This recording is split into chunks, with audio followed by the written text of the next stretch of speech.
Good evening, everyone! Welcome back once again to Vicious Rants, and of course I'm your host, your YouTube messiah and often imitated, never duplicated superstar Tim Vicious, and we are going over Raw. And now I know I normally do review scores right off bat, but I'm not gonna lie, folks. News broke earlier in the day before Raw. Daniel Bryan announced it on his Twitter. He said that due to medical reasons, he's going to officially announce his retirement. So this was a very emotional one for the fans, myself included. So it was hard for me to go and try and give it a score because I was more so just caught at the fact that, you know, the scruffy looking underdog that everyone, and I mean everyone, even people that didn't like wrestling could get behind, wound up having to hang his boots up. From first-hand experience, having to hang up the boots, it's hard. God be with you on it, Daniel. It's, you know, I hope it goes good for you down the road. That said, moving on with the show, Raw this week, it was in Seattle. Couldn't pick a better place for Daniel to announce his retirement, even if we wanted to. But the show started off with Steph in the ring talking about on how they're gonna do the contract signing. Everyone's reaction right off bat: wait, they're doing a contract signing right at the beginning of the show? Isn't that normally a thing at the end or in the middle of a segment? Why, yes. Why, yes, random fan that did not answer, and I'm just sarcastically saying you asked. Yeah, you are correct, that is. However, again, given the news that broke, switch things around, you know, because honestly, think about this for a minute. If Bryan would have came out right at the beginning of the show, said that, boom, there'd be no way to save that show, no matter what. You know, I mean, you could give the world title to Dean Ambrose and Kevin Owens in the same night, and it still wouldn't save the show. You know, but moving forward, Steph comes out, talks about on how they're doing the contract signing, and halfway through her little speech, Ambrose comes out, sits right on the table. You know, I'm not really here so much for this. I'm here for Brock Lesnar, so why don't you come on out, Brock? Calls out Brock. Go. Steph winds up highlighting on how, you know, you don't tell me what to do. I'm your boss, not the other way around. And as she's in the middle of talking, Roman comes down, and again, Steph trying to drive like that wedge between Roman and Dean with the little bits that she's saying, and in a way, it can work if it's done right. You know, have them two do the eventual match with each other, because it's a matter of when, not if they're gonna. You know, but either way, Roman comes down. Steph winds up looking like, Roman, how nice of you. It's becoming a habit of having you interrupt me. Isn't it funny though? You're always there right as Dean's there trying to do something. And of course, as she's doing that, then out comes the god of violence and retribution, Brock Lesnar, along with my savior, Paul Heyman. And Paul, he comes out, you know, he comes out, didn't even really have to say nothing. He barely even did. In fact, all he really got to say was, ladies and gentlemen, my name is. That was it. And still, the place freaking loved him. You know? But, yeah.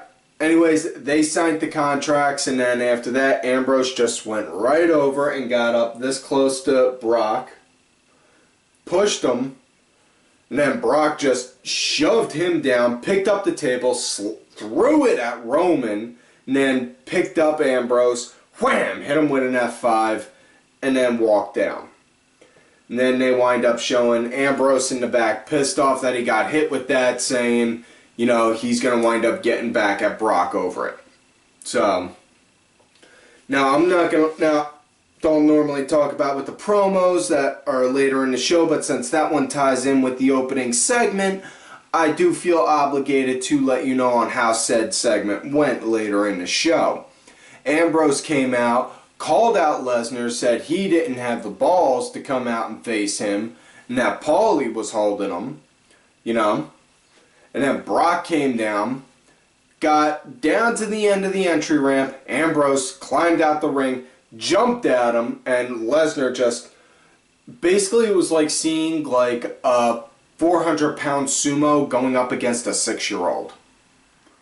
Is the best way I could describe that analogy, seeing Ambrose trying to attack Brock Lesnar, because Lesnar just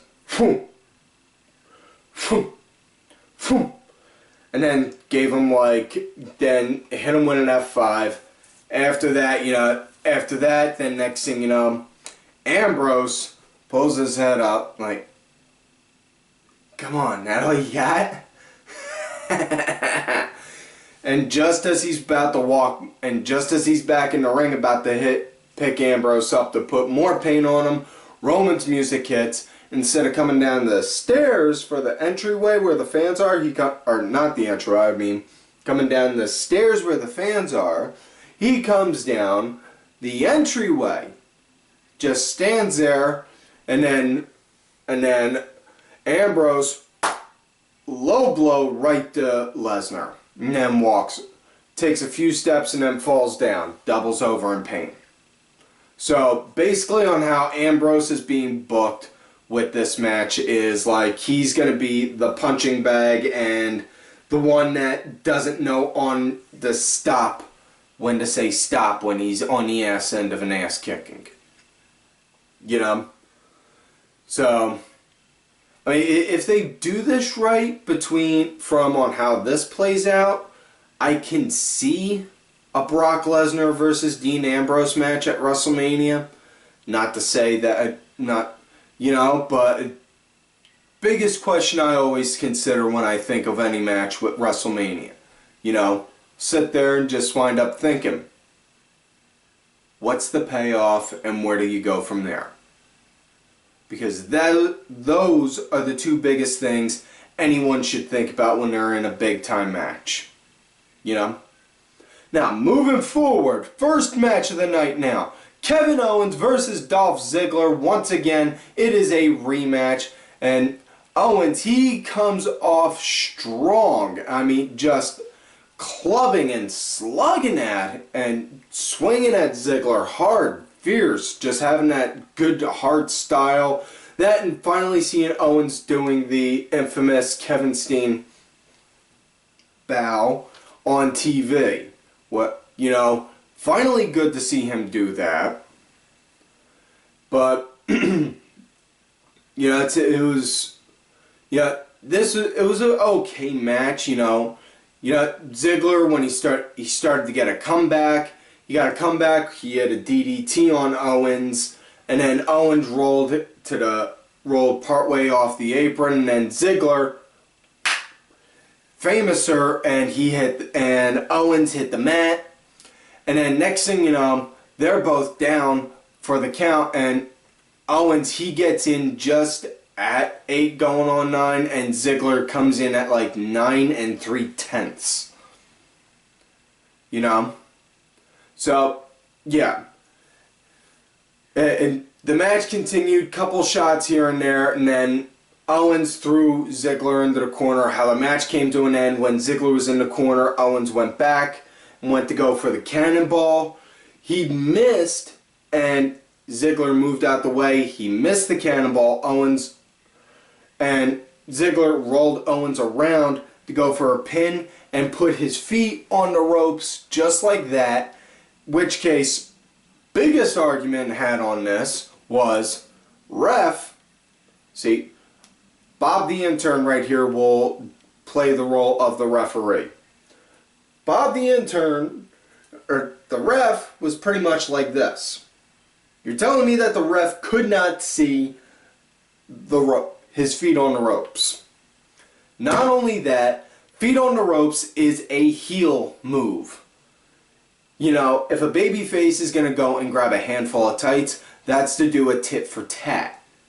But if you're going to do feet on the ropes, that's saying that you're going full-blown heel, and you might as well get ready to start kissing hands and shaking babies to be a bad guy. You know? That is a piss-poor idea to do that if you're a babyface. If you're a babyface, you don't do heel maneuvers. If you're a heel, you don't do babyface maneuvers. You know? And especially you don't do that when the ref can frickin' see it. And they're supposed to act like they don't. Ugh. Anyways, next matchup, it was Charlotte versus Alicia Fox. And they announced right before this match started that Charlotte's going to put the title on the line against Brie at Fastlane. In which case now all I'm thinking is, oh God. Oh, this is great now. So much for the hopes of having an NXT girl get to have a long, lengthy title reign with that butterfly title, right? Yeah, because given the news with Bryan and the fact that her sister's out, you might as well just fucking hand her the damn belt now. For crying out loud. Ugh. Yeah. Anyways, back to this match. Charlotte versus Fox. It was an okay match, you know. It was like mild back and forth. I mean, nothing big. It was like Charlotte would hit 2 or 3 moves, Foxy would hit 2 or 3 back. And it went like that. You know, not to say it was like a good back and forth technical masterpiece. God, no. Everyone knows WWE won't let their women do that kind of shit. Yeah. But yeah. Yeah.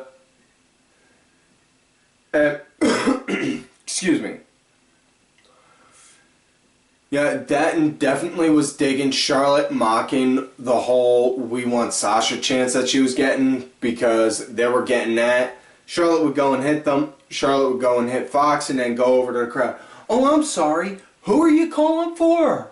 I couldn't hear you."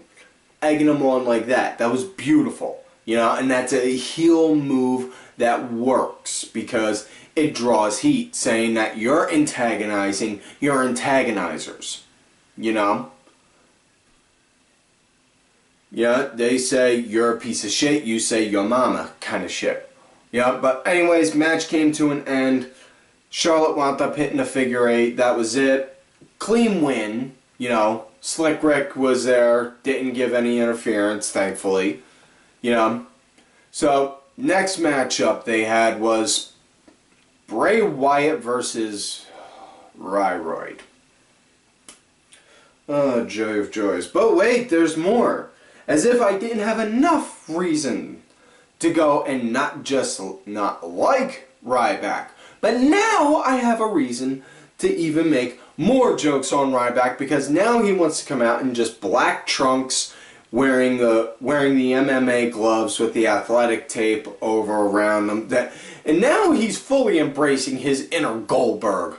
All he needs is a frickin' tribal tattoo on his arm and a yarmulke on his head. For those that don't understand the yarmulke part, Goldberg's Jewish. As if you couldn't tell by the name Goldberg. But either way. As far as what the match went, Ryback, he was pretty much in control for a majority of it. You know, Bray had control during the commercial break, in which case, thanks a lot, WWE, you know. It's not like any of us wanted to actually see Bray Wyatt actually doing good in a match. You know. But either way, match wound up coming to an end when Ryback had Bray down, was lining him up for that meat hook clothesline, and just as he's running, has his arm out like that, boom, Bray catches him. And wham! bam, gives him a kiss and hits him with the Sister Abigail. So fast! Oh my God almighty, that was beautiful. And then, 1, 2, 3. That was it. Now, after that, oh man, oh God in heaven, thank you Lord and Jesus. Friggin' the Wyatts just destroyed Ryroyd altogether, which was beautiful. And then, you know, at Bray, no microphone in hand, just yelling out to the crowd, giving a preach, talking about on how they're the apocalypse.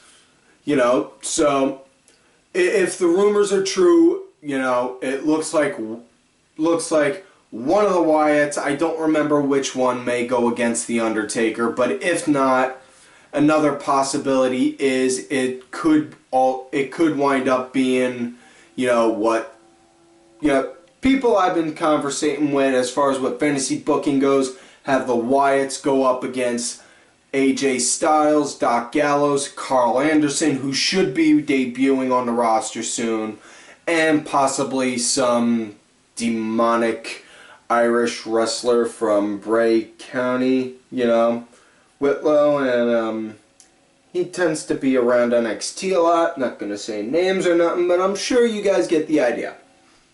So yeah, either way, next matchup, this was really, I thought Ryroyd's matches were a piss break. This was really more of a piss break, and it's a damn shame because it had somebody that I liked in it. It was Titus O'Neil versus Adam Rose, or as, yeah, he liked to call himself the Maverick Mongoose or whatever the hell it is. Either way, fucking Mongoose, really? Dude, the only Mongoose I know makes skateboards. What the fuck? You know? Seriously, Titus, he was just throwing Adam around like he was nothing, you know? Like he was just a freaking paper bag, like boom, boom, boom. Just throwing him around like that, you know?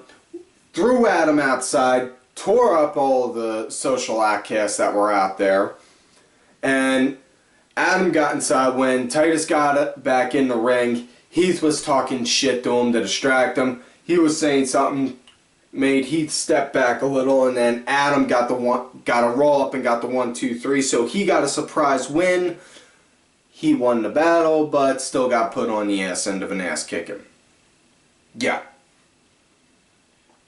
So next matchup, it was the Lucha Dragons versus League of Nations, Alberto Del Rio with Rusev. And yes, I did say the Lucha Dragons, which means Sin Cara is back from that dislocated shoulder. Really glad to see that back, you know. Lucha Dragons, good tag team, you know. Can definitely see them getting the belt sometime soon. Sorry. Sorry about that, folks. But either way, yeah, League of Nations, they pretty much dominated this match, you know, and they had Sin Cara in there the whole time, which case, whew, man, that whole time I was just like, oh man, please don't tell me that he's going to wreck his shoulder. He just came back. Don't have him get hurt. No, no, no, no. He didn't know, thankfully. You know, but he was in there for majority of the match, and then got the hot tag in on Kalisto. Kalisto came in, cleared house, was setting up to go and hit Del Rio with the SDS. Del Rio picked him up, boom, put him on the top of the rope, and then Gatto, basically, and on how the match came to an end, Del Rio got up to the top rope and double foot stomp right onto Kalisto and got the 1, 2, 3. So from what it's looking like, chances are it's probably going to be, you know, I think Kalisto's going to walk out of the pay-per-view with the title, you know, but given now that Sin Cara's back, it's kind of floating up there, you know. It looks more like it's a flip of the coin, like, okay, who's going to win tonight? Oh, there we go. Looks like that. Next matchup, it was Becky Lynch versus Tamina, and Sasha Banks was on commentary, which, whoo, oh Nelly. Tamina, she was just played to be a powerhouse, which case though, you know, it's just, yeah, not really a fan of hers, you know, honestly, and it's not saying like that she's green, or it's just, honestly, she's just not entertaining. And if you're a wrestler, you have to entertain. You know, don't care if you got a good story or a bad story to work with. Your job is to put butts in seats. And if you got a bad story, then you know what? God damn it, you make that story as good as you freaking can. But she just looks like very much so mechanical and kind of like stiff. And not only that, she has like that, she just has like that scream like you would hear like an Amazon yell as they're ripping off your head and shitting down your neck or something. Just like, ugh, damn. You know? But, yeah. The whole time while they're doing that, Sasha was on commentary talking about on how, you know, she's here, you know, she'll help Becky, you know, when she needs it. And they also announced at Fastlane they're going to have Sasha and Becky go against Naomi and Tamina. So we're going to get a reunion of the best of the team, best at everything. Let you figure out that acronym because I hate saying that word. Going against them. So, yeah, it's anyways, sorry. Mine's all jumbled up right now. Match wound up coming to an end. It was Tamina, what it was. Becky wound up getting distracted by Naomi, and, you know, Sasha, she threw down her headset.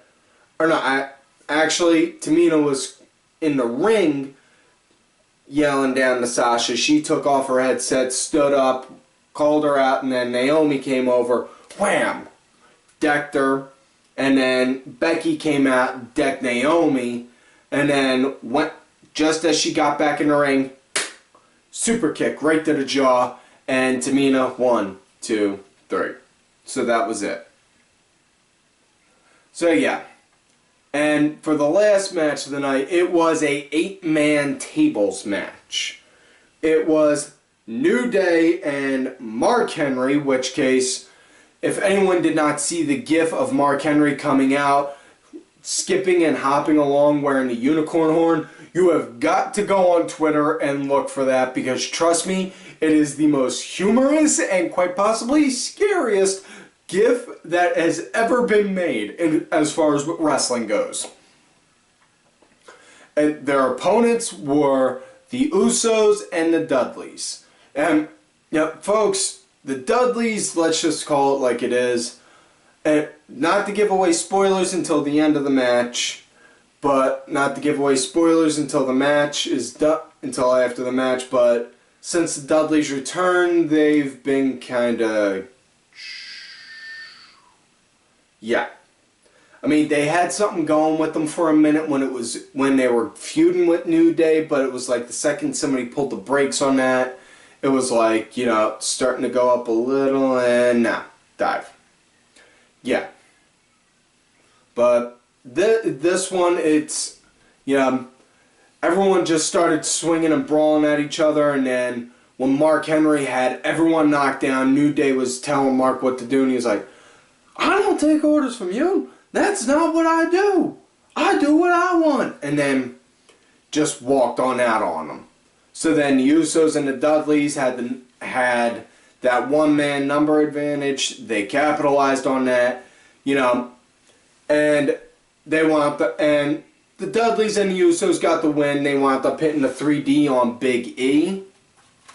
But after the match, the Dudleys went to town on the Usos, powerbombed them through a powerbombed Uso 1 through the table, and then 3D'd Uso 2 through a table, and Bubba was going all full Bully Ray on them, doing, do you know who we are? Do you know who we are? You know, In which case, thank God the Dudleys went heel now, because now it gives them a little more something to do, something to talk about, you know? Yeah, and you can't have a good hero without an even greater villain. And honestly, everyone could talk about somebody having X-Pac heat, but as far as for what my generation grew up seeing, there was no better heels that could draw heat than getting Dudley Boy heat. Because God knows how many times they were just like this close to starting a full-blown riot and never making it out of the building alive. Now, with that said, that was the last match of the night, and the ending segment of the show was Daniel Bryan coming out giving his retirement speech. And I'm not going to go into detail talking about with Bryan's retirement speech, but the biggest thing you could take away from it was he said he was thankful. He was thankful for everything he did, everything he got to do. You know, for a guy that's 5'10", $190, had all the odds stacked against him. The man wound up having the Cinderella story of a lifetime you could never recreate, even if you had all of those components again. And he explained the reasoning on why he's being forced to retire is he basically, to sum it up, he's got a lot of scar tissue and he's got a lot of scar tissue and damage from concussions. And he even said within the first 3 months of his wrestling career, he got concussed. And from the time of 18 on, he got concussions here and there, here and there, here and there. And take it from first-hand experience getting them, you know, they will wear you down and they will screw your head up. It happens.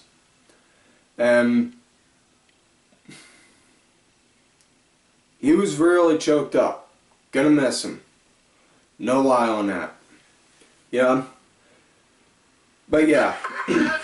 That's it for this week's show, folks. So, like on normal, always ask y'all, do not forget to like the videos, subscribe to the channel, go back, watch some of the other episodes.